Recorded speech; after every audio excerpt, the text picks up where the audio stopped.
السلام عليكم يا احلى متابعين. بنبدا كلامنا بالصلاه على النبي عليه افضل الصلاه واتم التسليم، وما تنسوش دعمنا باللايك والشير للفيديو والاشتراك في القناه وتفعيل الجرس علشان يوصلكم اشعار بكل جديد بنعمله. فيلمنا النهارده اسمه ريزيدنت ايفل ديس ايلاند. فالفيلم بيبدا في الماضي في مدينه راكون، وبنشوف مجموعه من الجنود اللي راكبين عربيه ومش عارفين رايحين على فين، ولما بيسالوا كابتن بيقول لهم انهم رايحين في مهمه لاخلاء مسؤولين مهمين واعضاء في الحكومه بره حدود المدينه، وبيحذرهم انهم يمنعوا المدنيين من الخروج من الحاجز. فبيسالوه لو هجموا عليهم او اتدفعوا، فبيقول لهم ان معاهم صلاحيه باطلاق النار. اول ما بينزل الجنود من العربيه بيسمعوا اصوات التحذير واللي بتنبه على المدنيين انهم يرجعوا لبيوتهم او يختبئوا في الملاجئ، وفي اللحظه دي بتجيهم اخبار عن مرور مسؤول مهم، فبيفتحوا الحاجز، واول ما بيعدي بيقفلوا الحاجز وبيمنع المدنيين من المرور. فبيهاجم المدنيين الجنود، فبيامرهم القائد انهم يطلقوا النار. بعد فتره بنشوف الجنود وهم مستخبيين وبيكون كلهم مصابين ما عدا 2 اللي هم جي وديلان، وبيتصل جي بالقياده وبيبلغهم انهم قدروا ينقذوا مجموعه من الجنود، وبيطلب منهم الدعم الطبي لان اغلبهم مصابين. فبتبلغوا القياده انه لازم يعزل كل الجنود المصابين لان كده انتقلت لهم العدوى، وبيامروا ينتظر الاوامر. ورغم استغراب جي من الاوامر الا ان هو بينفذها وبيعزلهم في غرفه وبيقفل عليهم. بيكون ديلان مصدوم وبيحاول يفهم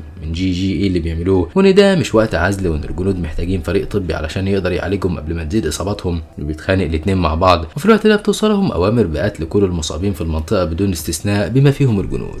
وبتفاجئ ديلان وجي بالامر، ولما بيحاولوا يستفسروا ويتاكدوا من الامر بتتجاهلهم القيادات وبيبلغوهم انهم لازم ينفذوا الامر، وبعد كده هيبعتوا ليهم قوات لاخلاءهم. يمسك جي البندقيه علشان يقتل اعضاء فريقهم، وبيحاول ديلان ان يمنعه، فبيقولوا انهم محتاجين يخلصوا عليهم علشان يقدروا يطلعوا. وفي نص كلامهم بيخبط واحد من الجنود بعد ما تحول لزومبي ازاز اوضه العزل، فبيحاول جي انه يقتلهم، لكن ديلان بيمسك منه البندقيه علشان يمنعه، لكن الزومبي بيقدروا يكسروا الازاز، فبيضرب جي ديلان ويوقعه على الارض، وبيشغل البندقيه وبيضرب على الزومبي الرصاص. في الوقت اللي بيقتل فيه جي مع الزومبي بيكون ديلان بيصرخ على الارض علشان جي يوقف قتل زميلهم. وبنرجع للحاضر في سنه 2015 في سان فرانسيسكو في كاليفورنيا. بنشوف ليون وكيل OSD وهو واقف على مفترق طرق، وبنعرف انه بيراقب عربيه خطفت انطونيو تايلور مهندس الروبوتات الرئيسي في مشروع سري جدا مع الجيش. ومن اول ما بتعدي العربيه بيطاردها ليون بالموتوسيكل، واول ما بيقرب منها بيمسك المسدس علشان يطلق الرصاص. بيظهر موتوسيكل تاني بيخبط فيه بيمنعه من انه يصوب على العربيه، وبيتقاتل ليون مع اصحاب الموتوسيكل التاني لغايه ما بيتدمر موتوسيكل ليون، مش بيلاقي حاجه يكمل بيها المطارده.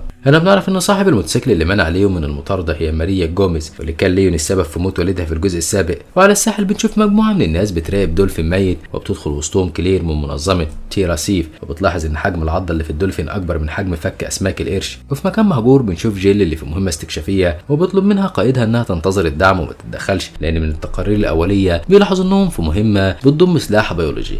لكن بيكون الوقت اتاخر لان جيل دخلت الموقع وبتدور على ناجين، فبيامرها القائد ما تتحركش وتنتظر الدعم. لكن جيل بتتجاهل الاوامر وبتفصل السماعه، وبتقتحم جيل المكان وبيهجم عليها الزومبي. فبتحاول جيل انها تقضي عليها لكنها مش بتقدر، فبترمي نفسها مع الزومبي من فوق السلم وبتقضي عليهم. وقبل ما تقوم بيوصل كريس مع باقي اعضاء الدعم واللي بينزلوا اسلحتهم لما بيشوفوا جيل. وبيرجع كريس لمركز BSSA وبيدخل المختبر، وبيقابل ريبيكا وبيسالها عن ال 12 حاله من العدوى الغامضه اللي شبه الحالات اللي شافهم في مهمته الاخيره. فبتشرح له ريبيكا وبتقول له ان الحالات دي مصابه بنسخه مطوره من فيروس تي، واللي بيخلي المصاب يتحول لزومبي. وبتكمل ريبيكا ملاحظتها ان الحالات كلها فيها علامات وغز ابره ومفيش اثار عض، وان ضحاياهم بس اللي عليهم علامات العض. وبنعرف ان الضحايا بيموتوا بسبب الجرح لكن مش بيتعدوا وبيتحولوا لزومبي، وان الفيروس مش بينتقل بالهواء او عبر اللعاب اللي بيسيبه بعد العض. وبتغير كلام الاثنين من الحالات لجيل، وبنعرف ان بسبب غسيل ويسكر لدماغ جيل واللي خلاها تنقلب على اعضاء فريقها وتقاتل معاهم، جيل بتحس بالذنب وانها بتحاول تكفر عن اخطائها، وعشان كده بتتصرف بتهور. وبيروح كريس لجيل في ميدان الرمايه وبيحاول يخفف الذنب من عليها، وبأمرها تبعد عن القضيه لحد ما تستقر عواطفها. لكن جيل بتعترض وبترفض قراره. وفي مكان مجهول بنشوف ماريا واقفه بتراقب تايلور وهو بيشتغل على الكمبيوتر، وفجاه بيدخل العقل المدبر اللي خطف تايلور، وبعد ما اتاكد ان شغل تايلور خلص بيمسك المسدس وبيخلي فيه رصاصه واحده وبيوجهه لدماغ تايلور وبيدوس عليه لكن مش بيطلق. فبيقول لتايلور ان القدر قرر ليه موته بطريقه تانية. واول ما بيظهر وش العقل المدبر بنكتشف انه ديلان واللي بيحط المسدس على دماغه، ومع الاسف بتطلع طلقه فاضيه. وفي الناحيه الثانيه بيقابل كريس وجيل كلير وبيدخلوا المختبر، وبتبلغهم كلير ان في مجموعه من الحيتان اختفت من المحميه الطبيعيه، وان اجهزه التعقب بتقف عند منطقه قريبه من جزيره الكتراز. وبتبلغهم كلير انها لقت دولفين ميت على الشط، وان اصابته كبيره مش شبه اي حيوان موجود، وان التحاليل بتكتشف انهم مصابين بنسخه فيروس تي شبه الحالات اللي اصابت الناس في المدينه.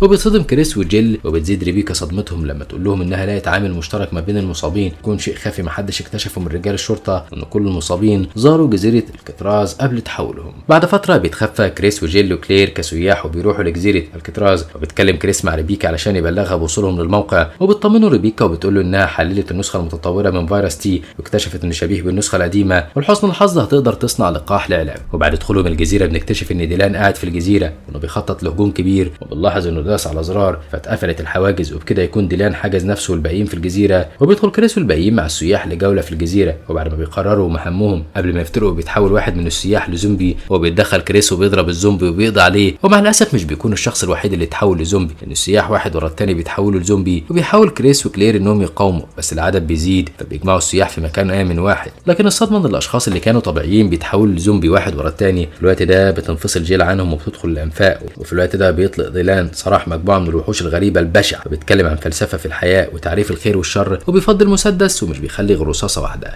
وبيفتكر ديلان الماضي واللي حصل مع جي، وهنا بنعرف ان جي اتصاب لما كان بيصفي الجنود، ولما بلغ ديلان القيادات امروا بقتل جي، فبيتخانق جي مع ديلان وبيصيبه في رجله، لكن ديلان بيقدر يقع على الارض، فبيطلب جي منه المساعده، فبيمسك ديلان بندقيه، ولما بيهجم عليه بيلاقيها فاضيه، فبيهجم على جي بصندوق المعدات اكتر من مره. وبنرجع للحاضر وديلان ماسك المسدس وحطه على دماغه وبيدوس، لكن مع الاسف بتطلع طلقه فاضيه. وبنرجع لكلير وكريس اللي بيحاولوا يتواصلوا مع جيل، لكن مش بيعرفوا لان في تشويش على الاشاره. ولما بيقرروا يدوروا على جيل بيسمعوا صوت جاي من الصندوق، فبيروحوا يستكشفوا فيه ايه، وبيطلع لهم تايلور اللي بيكذب عليهم وبيبلغهم باسم مزيف. في الوقت ده بتقابل جيل ليون اللي بيكون بيدور في قضيه اختطاف تايلور، ووصلته الخيوط للجزيره، وبيهجم عليهم الزومبي فبيقضوا عليهم. وفجاه بيظهر لسان من الميه وبيسحب الزومبي وبياكله، ولما بيظهر بنكتشف انها الكائنات اللي ديلان طلعها عند القفص. فبيحاول جيل وليون انهم يهربوا ويقتلوا اكبر عدد، لكن بيكون عددهم كبير، فبيستغل ليون من حنايات الطرق وبيرمي قنبله تفجرهم كلهم. وبيمشي الاثنين في النفق ويلاحظوا مكان ممكن يحركوا الطوب اللي فيه، فبيشيلوا الطوب وبيمشوا في الطريق لغايه ما بيوصلوا لترسانه اسلحه ورصيف غواصات، وبيكون في مجموعه من الكائنات الغريبه البشعه في الميه. في الوقت ده بيتصاب كلير وكريس بشيء مجهول بيخليهم يقعوا على الارض، وبيوصلوا لغرفه القياده. وهنا بنعرف ان ديلان استخدم بحث تايلور وانتج طائرات بحجم الناموس مليانه بالفيروس، وان الكائنات الغريبه هي الحضانات للفيروس. وقبل ما يكملوا خطتهم في تدمير المكان بيسمعوا صوت ديلان من المكبرات، وبيبلغهم ان اصاب كلير وكريس بالفيروس، انهم لو عايزين يشوفوهم ينزلوا الزنزانات. فبيتحرك لين وجيل بسرعه وبيوصلوا ليه، وبيصيب لين بالفيروس، وبيحاول ديلان يهز ثقتهم في نفسهم ويشككهم في مبادئهم، وبيدي الفرصه لجيل علشان تقتل كلير المصابه المحبوسه مع تايلور قبل ما تحاول تهجم عليه. فبتتردد جيل، فبيطلق رصاص على تايلور، وبتهجم ماريا على جيل، فبيساعدها لين انها تهرب، فبيسيبها ديلان وبيروح هو وماريا لغرفه القياده. وفي الوقت ده بتقابل جيل ريبيكا في الانفاق، وبنعرف انها كانت جايه مع الدعم، لكن في وحش قضى عليهم. تقدر ريبيكا تحافظ على المصل، فبترشدها جيل لمكان باقي المجموعه وبتكمل طريقها لغرفه القياده. وبتتفاجئ جيل ان ديلان فتح سد الميه. في الوقت ده بتكون ريبيكا حقنت باقي المجموعه بالمصل تحركوا عشان يساعدوا جيل. في الوقت ده بيقابل ليون اللي اتحرك بسرعه ماريا، وبيتقاتل الاثنين، وعلى الرغم من ان ماريا رشيقه وسريعه لان ليون استخدم القوه فخبطها في حديده بارزه وماتت. وعلى الناحيه الثانيه بيرمي ديلان نفسه في الميه للوحش الضخم بعد ما حقن نفسه بالفيروس، فبياكل الوحش هو حقنه الفيروس. وبعد ما بيوصل باقي الفريق بيظهر الوحش من تحت الميه، وبنعرف ان ديلان دمج نفسه بالوحش علشان يزيد من اخطاره. بيحارب كريس وجيل ولين وديلان متحول، وبيبدوا فرصه لريبيكا وكلير علشان يمنعوا الطفرات من الانتشار، وبيستخدموا كل الاسلحه الموجوده في مستودع الاسلحه، وبيستخدموا مسدس البلازما لكن مفيش حاجه بتاثر فيه. في الوقت ده بتقدر ريبيكا وكلير انهم يسيطروا على الطفرات وبيوجهوها لديلان، فبيضعف جسمه فبيحاول يرجع للميه، لكن بيشتتوه لغايه ما بيقفلوا البوابه. وبتستخدم جيل نفسها كطعم لغايه ما كريس وليون كابوا قاذفه صواريخ يدمروا سلسله ويقفلوا البوابه في اللحظه الاخيره ويدمروا راس الوحش. وبينتهي الفيلم بانتظارهم لهبوط طائرات الانقاذ علشان يثبتوا انهم انقذوا العالم. كده يخلص فيلمنا النهارده. لو عجبكم ما تنسوش دعمنا باللايك والشير للفيديو والاشتراك في القناه وتفعيل الجرس علشان يوصلكم اشعار بكل جديد بنعمله.